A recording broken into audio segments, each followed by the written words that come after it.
Please be advised that the information you are about to view is overwhelmingly significant.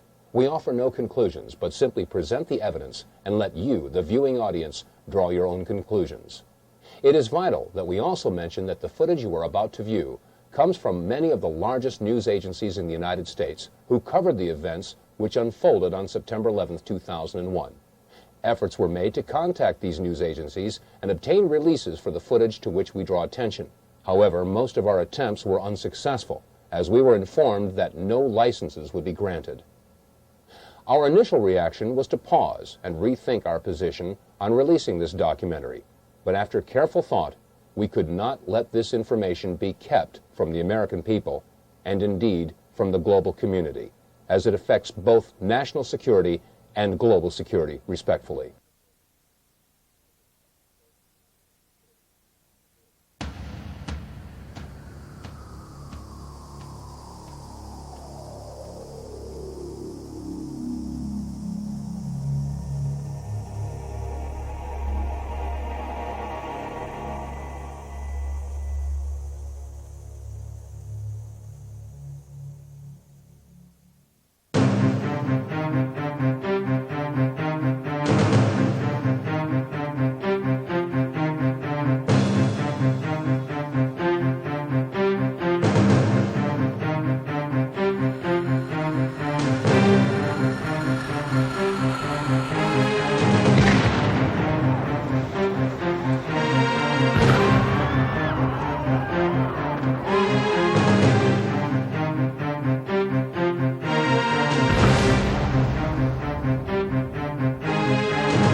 God bless the victims, their families, and America. Thank you very much.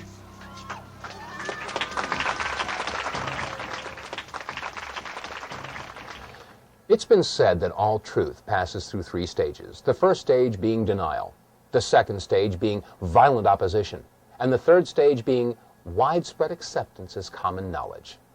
Well, as you view this documentary, keep in mind that people watching will probably fall into one of those three categories. One group of people will absolutely deny that what they're seeing could possibly be true. The second group of people will be violently opposed to this kind of information being released, and they'll do everything that they can to discredit the messenger rather than pay attention to the message. And yet there will probably be a third group of people that will sit back in their easy chair and say, I'm not surprised, I knew it all along. With this in mind, let's begin by playing a little word association. I'll say a word, and you think of the first word that comes to mind. Conspiracy theory is what most people think of. We've all been conditioned to associate the word theory with the word conspiracy, because after all, no conspiracies could possibly be true. They're all just theories, aren't they? Well, in the phrase conspiracy theory, there are two words. The first word, conspiracy. The second word is the active word, theory. By definition, a theory is a supposition, an idea, a concept, a hypothesis. Let me give you an example. In theory, if I purchase a raffle ticket, I could win a prize.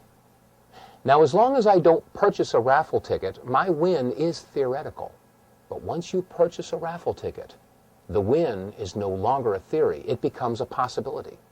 And the more raffle tickets you purchase, the more possible and eventually probable the win becomes. Such is the case with a conspiracy theory. As long as there is no evidence, it is a conspiracy theory. But once you have a piece of evidence, no matter how flimsy or circumstantial it may be, it becomes a possibility. And the more evidence that is gathered, the more possible and eventually probable the conspiracy is. You'll be looking at evidence in this documentary, and it will be up to you to decide if this is a conspiracy theory or indeed a conspiracy. Let us never tolerate outrageous conspiracy theories concerning the attacks of September the 11th, malicious lies that attempt to shift the blame away from the terrorists themselves, away from the guilty. On September 11th, 2001, 4 events occurred within an hour and 15 minutes of one another. The first event occurred at 8:45 Eastern Standard Time when American Airlines Flight 11 hit the North Tower of the World Trade Center. And then 18 minutes later, at 9:03 Eastern Time, United Airlines Flight 175 slammed into the South Tower of the World Trade Center. And then at 9:43, it was reported that American Airlines Flight 77 had hit the Pentagon. And then finally, at 10 o'clock Eastern Time, United Airlines Flight 93 crashed in Shanksville, Pennsylvania. Now, unless this is one incredible coincidence, is it not safe to assume that all 4 of these events are inescapably married to one another? And is it not also safe to assume that if you find one person involved or a party involved with one of these events, they're probably involved in all of them? Well, following this train of thought, since there was no credible claim of responsibility, is it not safe to assume that those involved or those parties involved or agencies or groups that were involved in the events of 9/11 would do anything that they can to obfuscate, distract, or distort or cover up any information that might lead to their discovery? And if that's true, is it not also safe to assume that if you find somebody, a group, an agency, a party that is involved in the obfuscation, distraction, distortion, or cover-up of any information involved in any of the events of 9/11, does it not indicate possible involvement and even guilt in the events of 9/11? Keep this in mind as we look at the video evidence of September 11th. I mean, it was like a cruise missile with wings. Went right there and slammed right into the Pentagon. Huge explosion, a great ball of fire, smoke started billowing out. Shortly after September 11th, as what usually happens, many conspiracy theories began to emerge as to what really happened on September 11th of 2001. And because many of these theories were not grounded with any evidence, we didn't really pay too much attention to them. However, in February of 2002, my attention was drawn to the following website, entitled Hunt the Boeing, Test Your Perceptions. Now, the original website was completely in French and was released by the French and drew some very serious questions as to what had really happened at the Pentagon. I mean, after all, we had all seen the big hole that was created by the 757 that had slammed into the Pentagon at 9:43 on September 11th. But some of the photographs that were shown on this website raised very serious questions as to whether or not that's exactly what had happened. Some of these photographs showed a smaller hole, and in some cases showed that there was no way that a 757 could have created this damage. So we began our own investigation, and that started by taking a look at some of the magazines that we all saw at the supermarket checkout stands shortly after the events of September 11th. As I began pouring through the photographs, I had one goal in mind, and that was to prove the French wrong with their website, Hunt the Boeing. After all, there must have been some photographic evidence that showed that a 757 had hit the Pentagon. But as we went through all these photographs, we could find no pictures whatsoever showing a tail, a nose, a fuselage, wings, engine, wheels, luggage, seats, nothing. There were no photographs showing any recognizable wreckage from a 757. Furthermore, when you look at the size of the hole at the Pentagon, it was approximately 65 feet across, and the height of the Pentagon is approximately 73 feet. From wingtip to wingtip, a 757 is 124 feet 10 inches. From nose to tail, a 757 is 155 feet and 3 inches in length, and the height is 44 feet and 6 inches. However, when you look at the hole at the Pentagon, you'll find that it's only approximately 65 feet across. How does a plane of those dimensions fit into a hole only 65 feet across? Upon further inspection, we found that the damage at the Pentagon was completely and totally inconsistent with the damage of the planes that had hit the World Trade Center. I mean, after all, the planes that hit the Trade Center created a fire so intense that it fatigued the steel and collapsed the buildings, or so that's what we were told. And yet, when you look at the left side of the Pentagon, you'll note that there is very little, if any, smoke damage or heat damage at all. On the 3rd floor, it's very plain to see a file cabinet with a computer monitor. Neither of them are damaged. On the 2nd floor, you can see a wooden desk. It hasn't burned. And on the 1st floor, a very curious sight indeed, a wooden stool with a book that is laying and open. The pages aren't even singed. Now, each of the planes involved in the September 11th attacks had embarked upon transcontinental flights, which means that they had a majority of their fuel left over when they hit their respective targets. That means that approximately 8,600 remaining gallons of fuel would have been ignited on the 757 that had hit the Pentagon. Again, we look at the photograph and ask ourselves, is the smoke and heat damage consistent with that amount of fuel being ignited?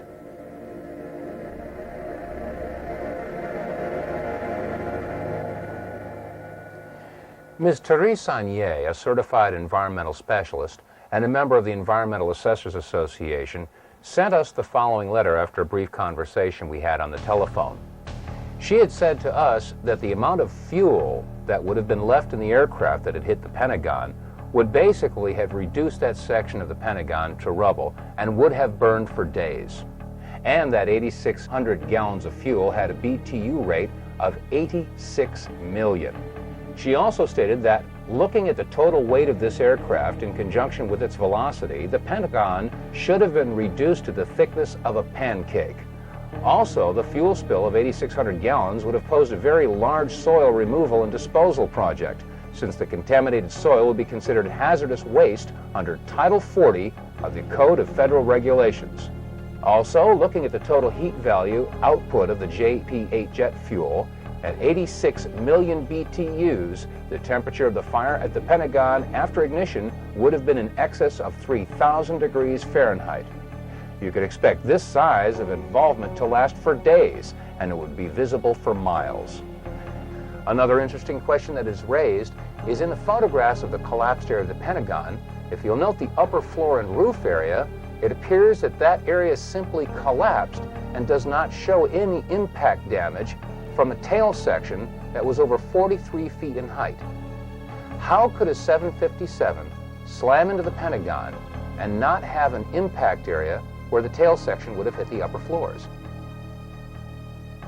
Shortly after these questions were raised and the topic was open for discussion on our radio show, The Power Hour, these 5 frames were released from a security camera at the Pentagon.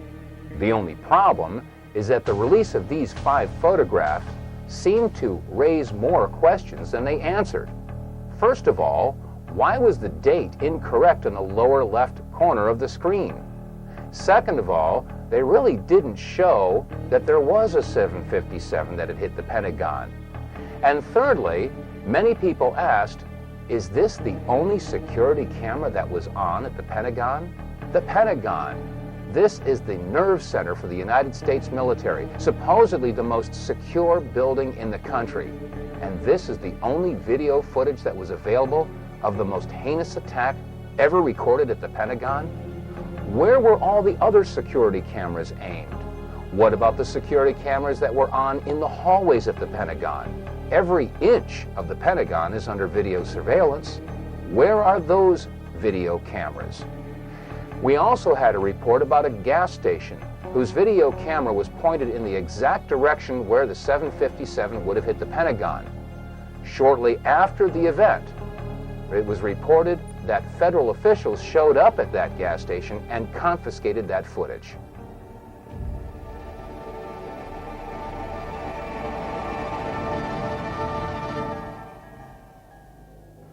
In addition to all the magazines that hit the newsstands and the supermarket checkouts, There was a flurry of book releases that hit the local bookstores and in some cases the book section of your local grocery store. One book is Amerika Attacked, which was released by University Press of California, and it was edited by Sarah Jess, Gabriel Beck, and R. Joseph. In reference to the attack on the Pentagon, on page 194 it states, "The jet had plowed a crater 100 feet wide that ripped away the walls of all 5 stories of the building, collapsing the outermost rings which encircle the Pentagon." In this picture, we ask, do you see a crater 100 feet wide or 50 feet wide? How about in this picture or this picture? It doesn't appear that there was any crater at all. They went on to say that it had ripped away the walls of the 5 stories of the building, collapsing the outermost rings, which encircle the Pentagon. Now, there should be no question that the outer rings of the Pentagon have indeed collapsed. We've seen pictures from one angle, from another angle, and America has seen these pictures. We all assumed that that was the damage that was caused by the 757 hitting the Pentagon. But shortly after the release of the article From Deception to Revelation, we were sent some photographs that were taken apparently right after the event and before the outer walls had collapsed. When examining these photographs, we can clearly see that the area in question had not yet collapsed. In fact, there is very little evidence of a hole big enough to accommodate a 757. The hole that we do see is approximately 14 to 16 feet across. Question: how does a 757 fit into a 16-foot hole and leave no damage or wreckage on the outside of the Pentagon? These are questions that deserve serious scrutiny.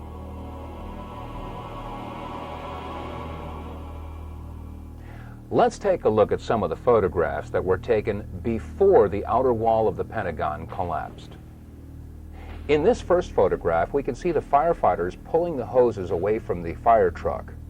In the foreground, we can see wire spools that were left on the front lawn of the Pentagon. After all, this section of the Pentagon was under renovation. We'll use these wire spools as reference points. Also, to the right of those wire spools and on the face of the Pentagon, we can see that some concrete facing has broken away. We'll also use this as a reference point as we examine these photographs. Now, to the left of that area where the facing has broken off, we can clearly see that the Pentagon has not yet collapsed. There are some flaming areas, and that area appears to be the only section where there is a hole approximately 14 to 16 feet. Question: how does a 757 fit into a 16-foot hole and leave no wreckage on the front of the building? We can also see that the roof of the building does show fatigue, but has not yet collapsed. In this photograph, an astonished onlooker sees exactly what we're seeing. The Pentagon had not yet collapsed. And again, there is no sign of any wreckage whatsoever. No tail, no fuselage, no wings, no wheels, no engines, no seats, no luggage, nothing on the outside of the Pentagon. Pentagon roofline is clearly visible, and again, it is under fatigue, but it had not yet collapsed.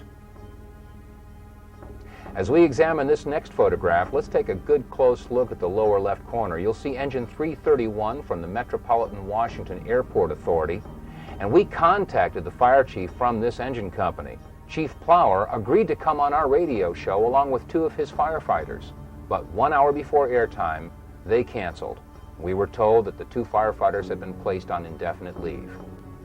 When we look at this photograph, we can see that the fire retardant foam is being sprayed on the front of the Pentagon, and again, the area in question had not yet collapsed. And you can see, right in the center of the photograph, a big area where some of the concrete facing has broken away, and it appears that this is the only major hole in the front of the Pentagon. Again, is this hole big enough to accommodate a 757? And where is the wreckage?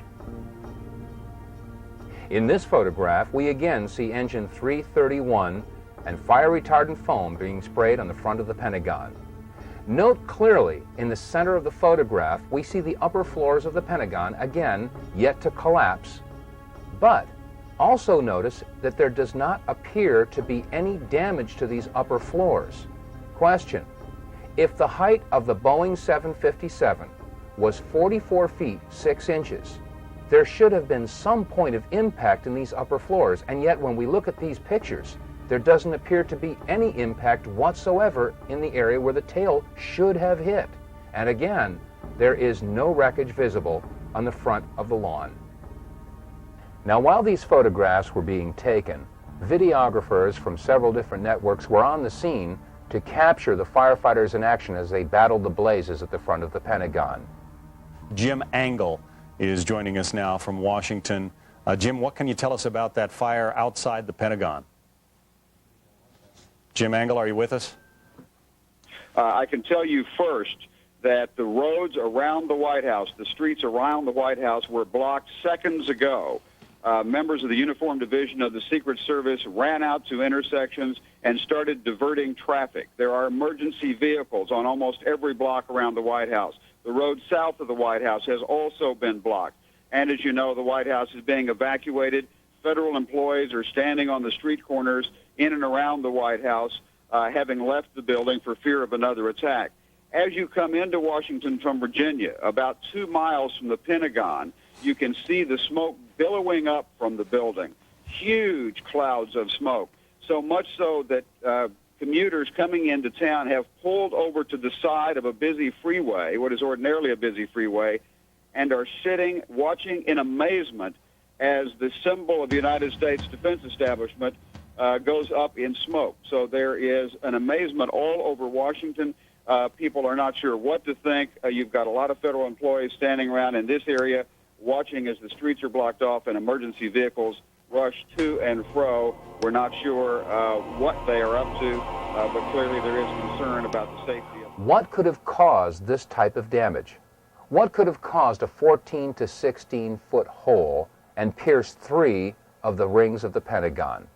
Keep in mind that each ring of the Pentagon has an outer and inner wall, each wall approximately 18 inches thick of steel reinforced concrete. That means that each ring consisted of 36 inches or 3 feet of steel reinforced concrete for a total of approximately 9 feet of steel reinforced concrete. Question: could a 757 have pierced 9 feet of steel reinforced concrete and left a 14 to 16 foot hole and no wreckage? If not, what could have created that type of damage? On our radio program, The Power Hour, we have a lot of veterans and military experts that listen in, and many have called up and agreed that it could not have been a 757 that created that damage, but in fact had to be something else altogether. What could have caused that damage? Some call it a bunker buster or a missile. Now, as this controversy percolated through the year 2002, in January of 2003, the entire issue was resurrected when the American Society of Civil Engineers released a report entitled The Pentagon Building Performance Report. The announcement was made on CNN, and they showed an animated video that illustrated how the 757 slammed into the Pentagon and took out 50 support columns. When we again look at these photographs, I ask, do you see support columns that have been destroyed? Which support columns were destroyed? How could it possibly be that the American Society of Civil Engineers could release such a report when the photographs clearly show that the entire report is in question? There's an old saying in Tennessee, I know it's in Texas, probably in Tennessee, that says, fool me once, shame on you. If fool me, we can't get fooled again. You know, there are those that see these pictures and hear this information for the first time, and they inevitably ask the question, well, if the plane didn't hit the Pentagon, where did it go? The answer is, I don't know where it went. For all I know, it could be sitting in 200 feet of water in the Atlantic Ocean. But then again, I didn't say that Flight 77 hit the Pentagon. That was NBC and CBS and ABC and CNN and Fox and all the other news agencies. The question should be, if Flight 77 hit the Pentagon, then where is it? And let's keep in mind that if we do find someone, a group, or an agency that is involved in the obfuscation, distraction, distortion, or cover-up of any information about any of the events of September 11th, does that not indicate possible involvement and even guilt in the events of September 11th? Now let's move on to what happened in New York City on the morning of September 11th.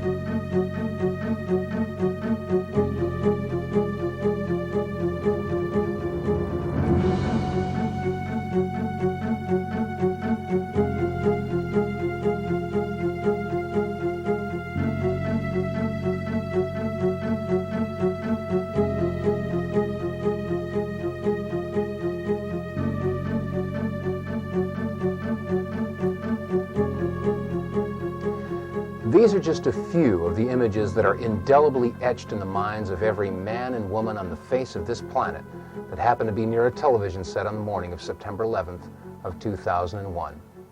Most of us will never forget where we were and what we were doing on that day. Now, right after September 11th, many conspiracy theories began to arise to try to explain how and why the towers came down. Well, this is no different than any other major event in history, from the assassination of John F. Kennedy to his brother Robert Kennedy, and from the assassinations of Martin Luther King and John Lennon to the explosion in Oklahoma City that destroyed the Murrah Building in 1995 and the downing of TWA Flight 800. All of these were followed by conspiracy theories to try to explain these events. Well, on September 11th, there was a lot of discussion about explosions that went on around the building and in the building. Some of these reports were televised, but only once. Let's take a look at some of these reports and review what had happened on September 11th.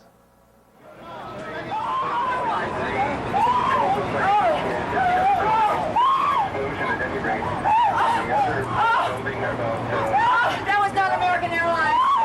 That was not an American Airlines. Center in that videotape. Mark Bernbach, a Fox employee, is on the phone with us. Mark witnessed this from what we understand. Mark, were you close enough to be able to see any markings on the airplane? Hi, gentlemen. How you doing? Yeah, there was definitely a blue logo. It was like a circular logo on the front of the plane, towards the definitely towards the front. It definitely did not look like a commercial plane. I didn't see any windows on the sides. Mark, if what you say is true, those could be cargo planes or something like that. You said you didn't see any windows in the side? I didn't see any windows on the sides. I saw the plane flying low. I was probably like a block away from the subway in Brooklyn, and that plane came down very low. And again, it was not a normal flight that I've ever seen at an airport. It was a plane that had a blue logo on the front, and it did not look like it belonged in this area, to be frankly about it. I mean, that's not an accident. That was not American Airlines. The entire top of the building just blew up. The second explosion and another explosion. We have a report now of a fourth explosion at the Trade Center. There has just been a huge explosion. It almost looks like one of those implosions of buildings that you see. We heard a very loud blast, an explosion. Not clear now is why this explosion took place. Do you know if it was an explosion or if it was a building collapse? To me, it sounded like an explosion. But it was a huge explosion. I saw the two buildings. I'm thinking it was a bomb because two of them. This is actually, we believe, debris from one of the planes that hit one of the towers on the World Trade Center. The FBI is here, as you can see. They had roped this area off. They were taking photographs and securing this area just prior to that huge explosion that we all heard and felt. In the September 24th, 2001 edition of People magazine, on page 34, an interview with Louis Cacciola, a 51-year-old firefighter assigned with Engine 47 of Harlem, New York, had this to say. "We were the first ones in the second tower after the plane struck. I was taking firefighters up in the elevator to the 24th floor to get in position to evacuate workers. On the last trip up, a bomb went off. We think there was bombs set in the building."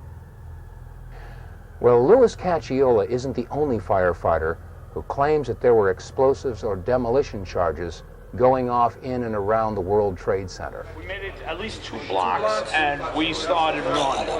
Floor by floor, it started popping out. It was if they had detonated. Yeah, detonated. If they were planned to take down a building. Boom, boom, boom, boom, boom, boom, boom, boom. All the way down. I was watching. Now, we've seen numerous reports of explosions, bombs, possible demolition charges, a pancake collapse of the towers. But have we seen any footage, anything that might support these particular allegations? And these allegations come from firefighters and officials that were at the scene and were in a position to know. Well, there is one very interesting piece of footage that was broadcast on CNN live while they were interviewing Tom Clancy. And the amazing thing is this footage was shown once and never seen again. Let's take a look. Now, as we look at this footage, the first thing that we want to note is that both towers are still standing.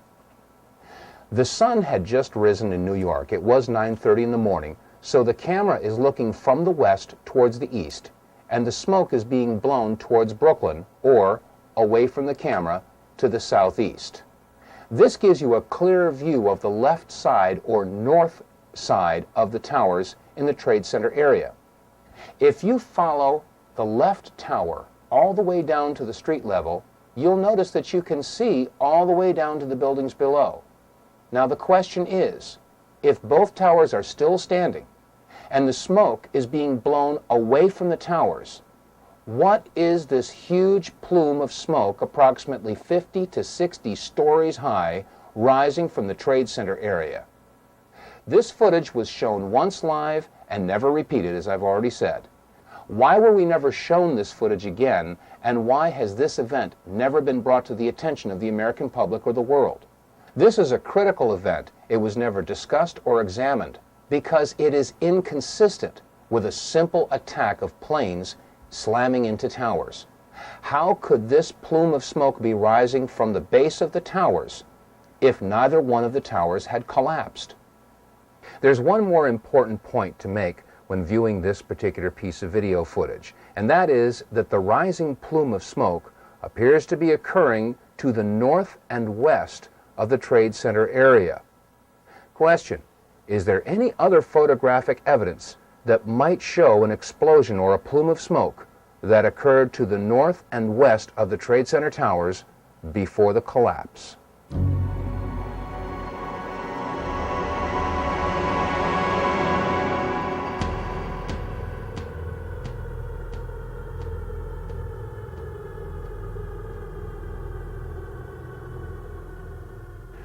We've heard eyewitness accounts and testimony from fire officials that indicate that there were bombs, explosives, possibly detonating charges that were utilized in the collapse of the World Trade Center buildings. Is there any reason to believe that detonating charges were utilized in the collapse of the North Tower, the South Tower, or Building 7? One firefighter did say, boom, boom, boom, boom, boom, that's how it went down. And many of the television reporters reported that as the buildings collapsed, both the North Tower and the South Tower and Building 7, they all appeared to come down just like a controlled demolition. Let's listen to a clip from Larry Silverstein. He was the lease owner of the World Trade Center as he gave an interview on PBS. I remember getting a call from the fire department commander telling me that they were not sure they were going to be able to contain the fire. And I said, you know, we've had such terrible loss of life. Maybe the smartest thing to do is pull it. And they made that decision to pull, and then we watched the building collapse. About an hour ago, World Trade Center building number 7 collapsed, a 42-story building, weakened by the devastation that had occurred earlier today. We've all seen controlled demolitions on television. Office buildings, sports stadiums, all brought down by controlled charges. And these charges and controlled demolitions take weeks of planning. They have to bring in experts and do a structural analysis of the buildings, study which beams, which girders have to have charges placed on them. And then a team of explosive experts has to come and set the charges, wire them all together in sequence. And then, finally, after everything is clear, they let the building go, or pull it. Are we to believe that 8 hours after a surprise attack in New York City, they were able to pull Building 7? How is this possible had it not been planned in advance? And if they did have planned detonation charges in place, in building number 7, is it possible that there were charges in building 6, or 5, or 4, or the North Tower, or the South Tower? We made it at least 2 blocks, and we started running. Floor by floor, instead of popping out. It was like, it was if they had detonated. Yeah, as if they detonated, were planned to yeah. take down a building. Boom, boom, boom, boom, boom, boom, boom, boom. All the way down. I was watching it and running. Just ran. Ladies and gentlemen, so far we've seen that we were deceived, if not flat out lied to, about many of the events of September 11th. From the controversy about whether or not Flight 77 actually hit the Pentagon, to whether or not there were bombs or explosives or detonating charges utilized in any of the buildings that collapsed in the World Trade Center. And also Larry Silverstein making the admission that when it came to Building 7, they made the decision to pull it. And now we come to the main events of September 11th, North and South Towers being hit by airliners that were supposedly hijacked by terrorists. Let's take a look at some of the clips that we've all seen over and over again.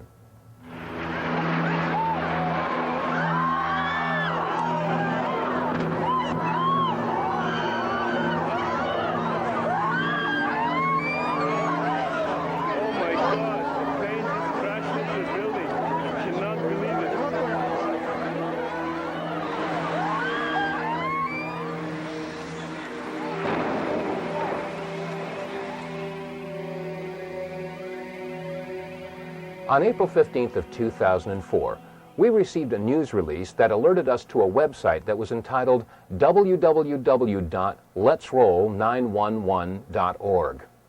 Phil Jahan, the webmaster for this website, had taken the video clips that you've just seen and slowed them down and examined them frame by frame, and what he found was astounding.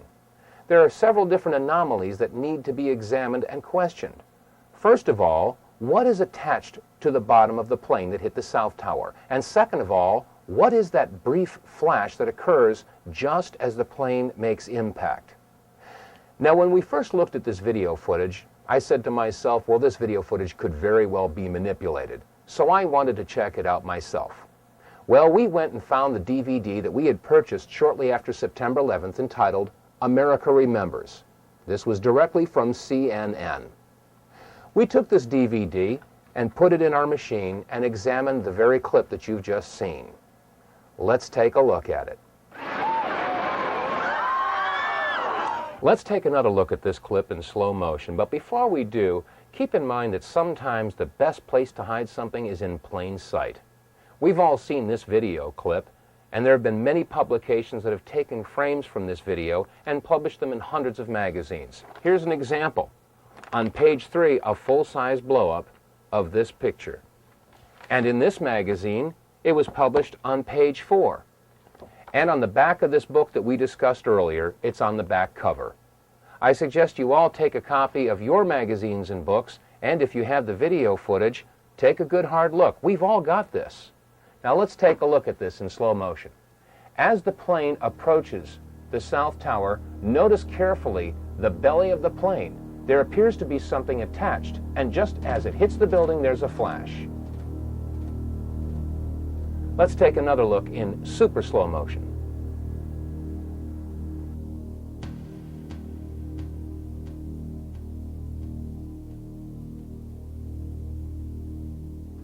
Now let's take another good hard look at this video footage. As the plane approaches, it is irrefutable that there is something attached to the bottom of this plane and a distinct flash as it makes contact. Now there are some that would say that this is a trick of light, a reflection. Well, let's keep in mind that if you hold a mirror in your hand and reflect the sun's rays, that reflection only goes where you aim that reflection. So a reflection should only be seen from one particular angle. Let's take a look at this event from another angle.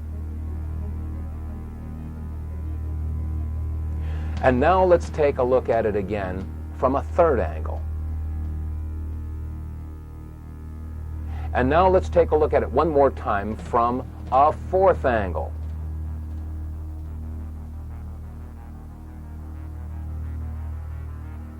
Ladies and gentlemen, you've just seen a very interesting event indeed. Not recorded by one, but recorded by 4 different cameras from 4 different angles. There can be no doubt that this is not the result of a reflection of any sort, but in fact was a flash caused by an explosion a detonation, a missile, something happened. That was not a terrorist with a box cutter. Let's take another look at the object attached to the belly of this plane and ask yourself this question. Could something this big have gone unnoticed by the passengers, the crew, the baggage handlers, the service personnel at a commercial airport? The obvious answer is no, it would have been noticed. Which raises the question, where did this plane take off from? And was it in fact a commercial airliner at all? That was not American Airlines. That was not an American Airlines. Mark Bernbach, a Fox employee, is on the phone with us. Mark witnessed this from what we understand. Mark, were you close enough to be able to see any markings on the airplane? Hi, gentlemen. How you doing? Yeah, there was definitely a blue logo. It was like a circular logo on the front of the plane, towards the definitely towards the front. It definitely did not look like a commercial plane. I didn't see any windows on the sides, and definitely very low. And I'm completely panicked. I'm you're freaking out. I cannot believe what I just saw. We are all shaken by this. We are watching the video now back live, but the upper floors of the World Trade Center in Manhattan in flames now after apparently two large airplanes, we're talking about jetliners here, slammed into the sides right around 9 o'clock this morning. Mark, if what you say is true, those could be cargo planes or something like that. You said you didn't see any windows in the side? I didn't see any windows on the sides. I saw the plane flying low. I was probably like a block away from the subway in Brooklyn, and that plane came down very low. And again, it was not a normal flight that I've ever seen at an airport. It was a plane that had a blue logo on the front, and it did not look like it belonged in this area. Now, we've just heard testimony that refutes the official report that a commercial airliner hit the World Trade Center. Well, if it wasn't a commercial airliner, it would have to be either a private or a military aircraft, and I think we can rule out private aircraft. Now, if this was a military plane, that would explain the possibility that there was something mounted on the belly of the plane. Now, Phil Jahan, webmaster of the website letsroll911.org, and many other people have postulated that this indeed was a pod of some sort mounted to the belly of the plane. Many of our listeners are ex-military and have agreed that this is a distinct possibility. When you couple this with the mysterious flash that occurs on the side of the World Trade Center just as the plane makes contact, I think we can probably agree that there was some sort of an incendiary or an explosive that would serve as a match to ignite the enormous amount of fuel that would be dispersed as soon as the plane hit the building. Let's take another look at this one clip, and you'll notice that the flash is a separate event than the contact of the fuselage as it hits the building. Some folks have stated that the flash was a result of the fuselage making contact with the Trade Center building. But as you can see, the flash is indeed to the right of the fuselage, and in fact, as the fuselage makes contact with the World Trade Tower, you can see a reflection of the flash in the fuselage, which further supports the contention that these are two separate events. Admittedly, what we've seen so far in this presentation is disturbing to say the least. To find that we were not necessarily told the truth about what happened at the Pentagon on September 11th, and now, according to the clips that you've just seen and the testimony that you've just heard, there was a whole lot more to the story when Flight 175 hit the South Tower. Well, I needed more information. I needed more evidence that showed that there was something else going on September 11th. And the only way to get more information was to go to the first plane, Flight 11, the American airliner that hit the North Tower. The French filmmakers, the Naudet brothers, were in New York City doing a documentary about the New York City firefighters. And this clip is the only known footage of the first plane hitting the first tower.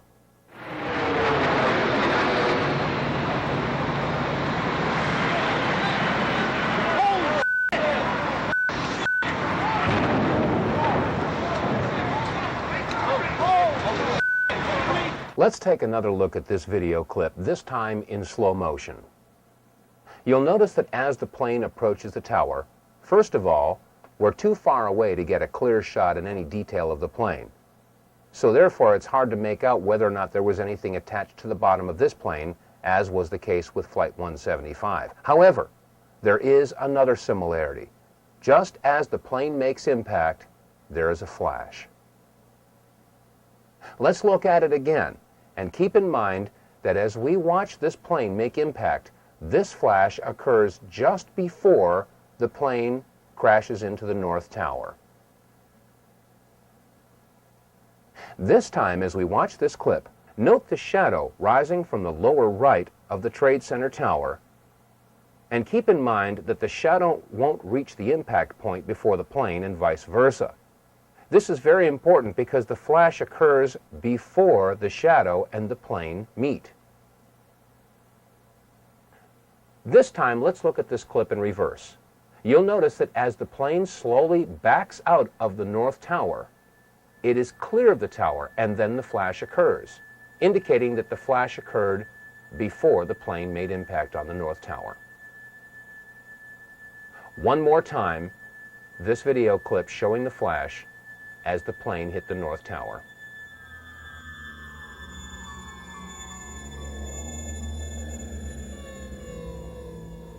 Now, this video clip that we've just examined came again from the Naudet brothers documentary that was being filmed in the streets of New York City on the morning of September 11th. This documentary about the New York City firefighters was going to be assembled at a later date, and it was not televised. In fact, there was no live coverage at all of Flight 11 as it hit the North Tower. After all, it was a surprise attack. So if there was no live television coverage of the first plane hitting the first tower, how do we explain the following comment from George Walker Bush? What was the first thing that went through your head when you heard that a plane crashed into the first? Well, I was sitting in a schoolhouse in Florida. I'd gone down to tell my little brother what to do, and you can go ahead and sit down. Just kidding, Jeb. And it's the mother in me. Anyway, I was sitting there, and my chief of staff, well, first of all, when we walked in the classroom, I had seen this plane fly into the first building. There was a TV set on, and you know, I thought it was pilot error. You know, right off the bat, there will probably be some folks out there that will try to minimize or negate what we've discussed in this program and turn it into some sort of a political football. They'll say we're left-wingers, or we're Democrat, liberal types, and we're Bush bashing. Nothing could be farther from the truth. Let's not forget that it was under the Clinton administration that we launched a missile attack in Afghanistan and Sudan to destroy what turned out to be an aspirin factory because they had bad intel that they were manufacturing chemicals. It's happening again, folks. It has nothing to do with liberal versus conservative, or Democrat versus Republican, or right versus left. It has everything to do with right versus wrong. In the beginning of this program, we played word association, if you recall. The term was conspiracy theory. Now, you've seen enough evidence in this presentation to know that we are dealing now with a conspiracy. There is plenty of evidence to support it. The conspiracy theory, in fact, is the idea that Osama bin Laden had something to do with the attacks of September 11th.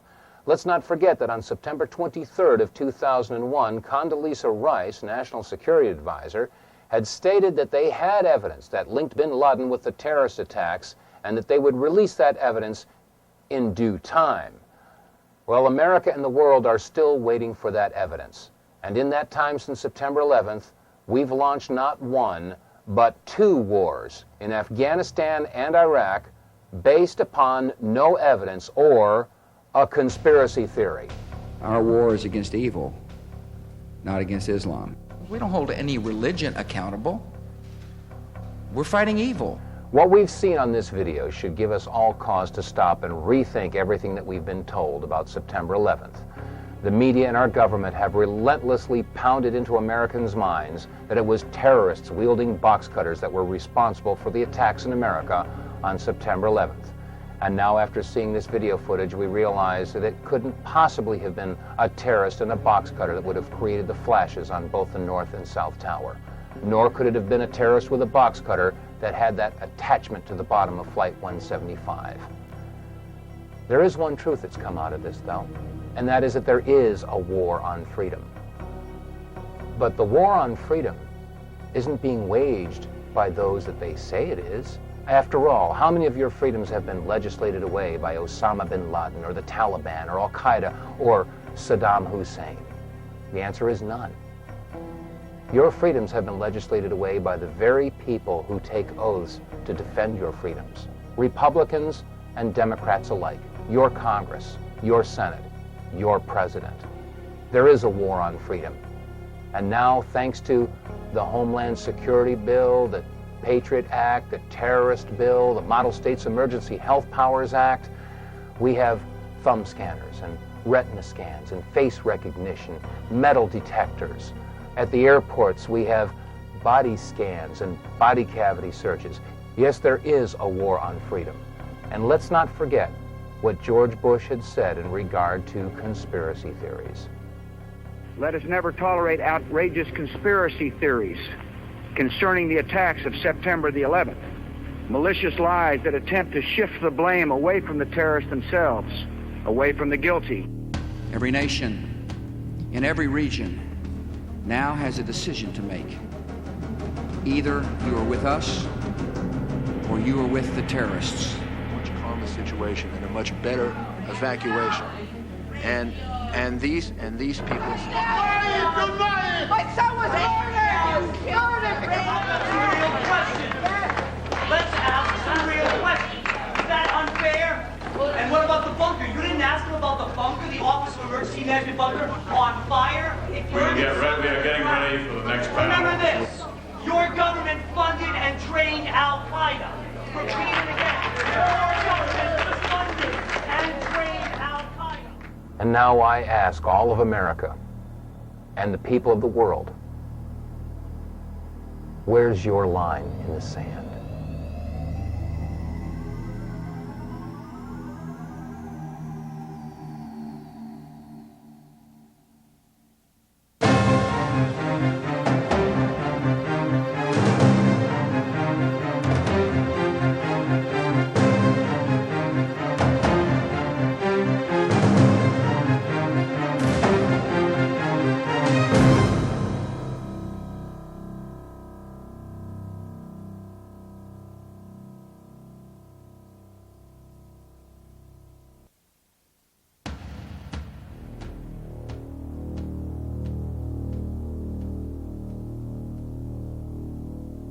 As we know, there are known knowns. There are things we know we know. We also know there are known unknowns. That is to say, we know there are some things we do not know. But there are also unknown unknowns. The ones we don't know, we don't know. And if one looks throughout the history of our country and other free countries, it is the latter category that tend to be the difficult ones.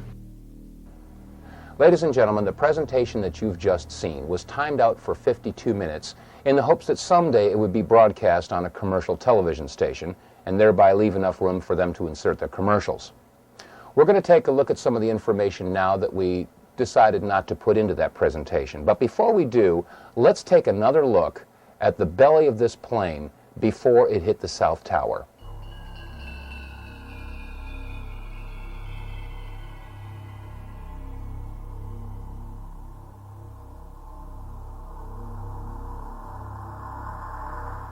After examining the bottom of the plane, we came to the determination that it was highly unlikely that the plane could have taken off from a commercial airport at all. Therefore, it had to have either been a private or a military aircraft, and we ruled out private. So now, considering that it might be a military aircraft, let's take another look at the clips that we showed you and the testimony that was given by not one but two eyewitnesses to the plane hitting the tower.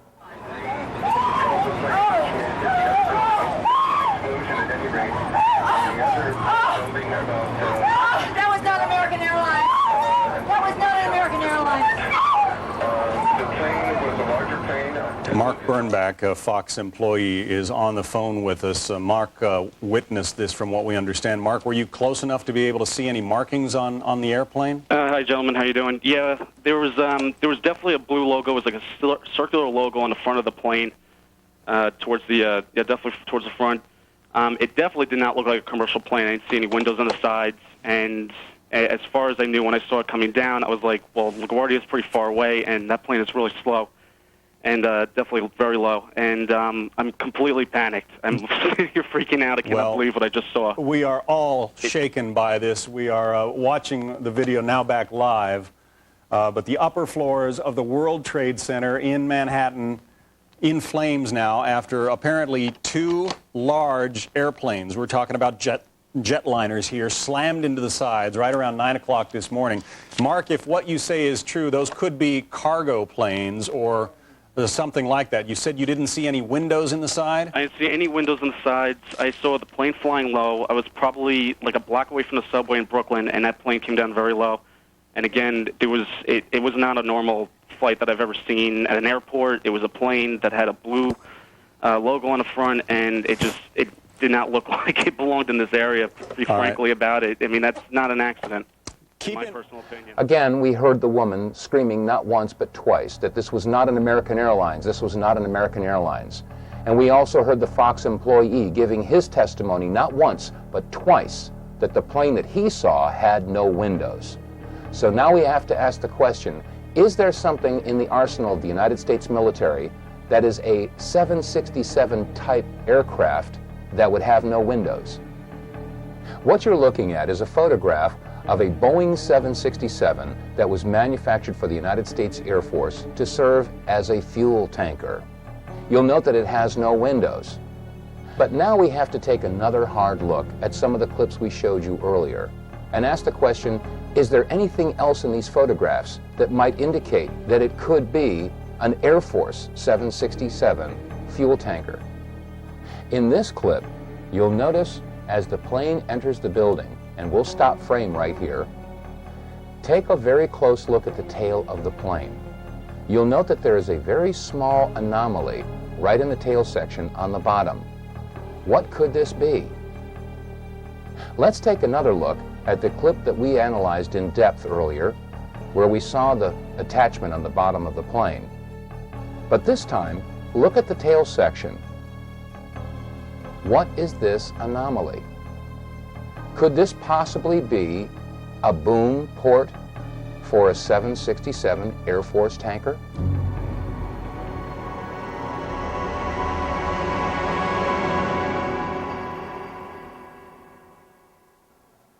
Now let there be no mistake that we are not presenting this information as definitive proof that some sort of a government-controlled 767 tanker slammed into the towers.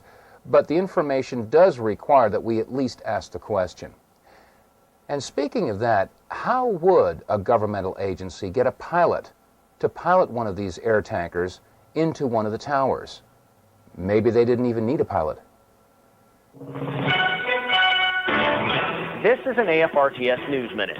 The latest in the U.S. military's arsenal of tactical unmanned aerial vehicles was on display at the Pentagon this week. The Shadow 200 TUAV is essentially an oversized remote-controlled airplane.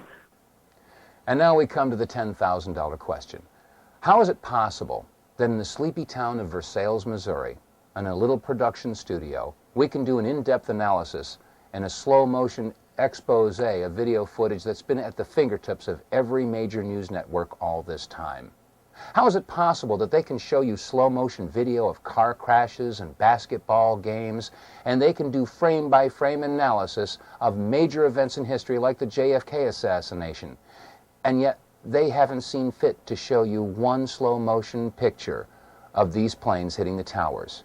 Why is it that shortly after September 11th, it was decided that it would be too painful for America to see these videos anymore, and so they decided to stop showing them? Maybe now we know why they stopped showing these videos. And maybe we should have nothing but contempt for the mainstream networks for withholding this information. After all, if you become aware of a lie and you do nothing to expose the lie, you then become part of the lie. Has this ever happened before in American history? Have the mainstream media networks ever suppressed information in regard to terrorist attacks in this country? Get it in. Appears to be the Oklahoma County Bomb Squad. It's their bomb disposal unit, essentially, is what it is, and it is what they would use to, if the report that we gave you just a few moments ago turns out to be correct, that they have found a second explosive device of some kind inside this building. They'll back that trailer down there, and the bomb squad folks will go in, And they will use that that trailer. You see the bucket on the back there, sort of, this is how they would transport the explosive device away from this populated area to try to do something now with confirmed through federal authorities that a second bomb has been found inside that federal building in Oklahoma City. It was an explosion at 9 o'clock this morning that did that damage you're looking at right there, blowing off the entire north face of that building.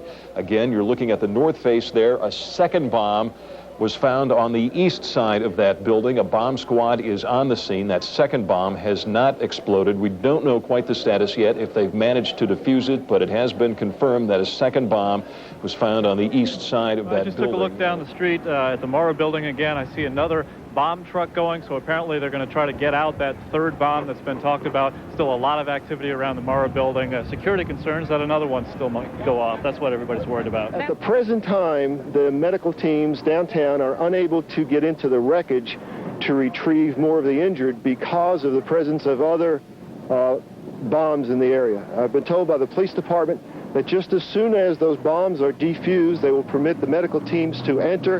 Just for a second, we want to update our audience that the Justice Department is reporting that a second explosive device has been found in the A.P. Murrah building in downtown Oklahoma City. Mike, you're still with us, aren't you? Yes, I am, and I might tell you in addition to that, that in fact what we were told at the scene a few minutes ago was that in fact 2 different explosive devices were found in addition to the one that went off. So a total of 3. A total of 3, and of course then there was mass confusion whenever there were hundreds of spectators in the area, and when they heard that there were other bombs in the building, people were running from the area in the opposite direction as fast as they could. Utter devastation that one explosion caused, because here's now what we are starting to learn about the succession, or what someone obviously hoped would be a succession of explosions. The first bomb that was in the federal building did go off. It did the damage that you see right there. The second explosive was found and diffused. The third explosive that was found, and they are working on right now as we speak, I understand, both the second and third explosives, if you can imagine this, were larger than the first. So try to imagine 2- or 3-fold happening what we've already seen there. It is just incredible to think that there was that much heavy artillery that was somehow moved into the downtown Oklahoma City. President Clinton just called Frank Keating, Governor Frank Keating, and he says that 3 FBI anti-terrorist teams are en route to Oklahoma City. Right now, they are saying that this is the work of a sophisticated group. This is a very sophisticated device, and it has to have been done by an explosives expert. Obviously, you talk about the second bomb that was found. Devin told us earlier, we got information that the second and third bomb were bigger than the one that was detonated. 1,200 pounds of explosives in that first one that went off. The second and third devices that were found were actually larger than that. So you can undetonated bombs that were found that were bigger than the device that exploded. And if this other one that they're looking at now turns out to be something, it appears that it was meant for this building to come down, to be leveled, because of the amount of power that could have gone off. Only one explosion, it was obviously tragic enough, but there were more bombs set to go off, according to ATF officials. The question is, why that building? And was it Waco? Is it Nation of Islam? We should find out an awful lot when the bombs are taken apart. I think it was a great stroke of luck. As you're mentioning, it's hard to talk about luck on a day like today in Oklahoma City, but it was a great stroke of luck that we actually have got diffused bombs. It's through the bomb material that we will be able to track down who committed this atrocity. I'm sure many of you were shocked after seeing these clips that you've just seen that were taken from local affiliate stations in Oklahoma City right after the bombing. Many of us never heard about the discovery of a second bomb and a third bomb and the retrieval of a bomb and the statement that we actually have got diffused bombs. This information was suppressed. It was kept from the American people. Why? How many pieces of evidence do we need to prove that there is a conspiracy? In regard to September 11th, we discussed Flight 77. Did it hit the Pentagon? How could it have hit the Pentagon and left a 16-foot hole and no wreckage? And then we've got the explosion that was caught on videotape while they were interviewing Tom Clancy. A mysterious explosion that was never discussed and video footage that was never shown again, because the explosion was not connected to the collapse of the World Trade Center towers. And then when it came to Building 7, we have Larry Silverstein making the statement that they decided to pull it, indicating that there could have been demolition charges. And we couple that with the firefighters who were interviewed and stated that it was like demolition charges going off. And then there was the anomaly that was attached to the bottom of Flight 175, or so we thought, Flight 175, hitting the South Tower. The mysterious flash as it made contact, caught not by 1 or by 2 or by 3, but by 4 different cameras. And then there's the analysis of the North Tower and the mysterious flash of that flight slamming into the building.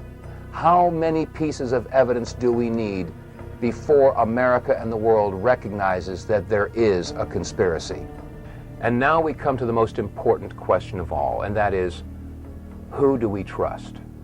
The questions raised in this video documentary are admittedly terrifying, but the answers may be even more terrifying. We offer an open hand and not a clenched fist to every man and woman that serves in uniform, whether it be law enforcement or military. You've all taken an oath to protect and serve, or to support and defend the Constitution from all enemies, foreign and domestic. And you are going to be charged with the responsibility of protecting the American people, the Declaration of Independence, the Bill of Rights, the Constitution. Our way of life is in jeopardy, and you will be charged with the responsibility of defending our way of life and the people of this country. The biggest challenge before you right now is, who is the enemy? This is Dave Von Kleist. God bless you, and God bless the United States of America.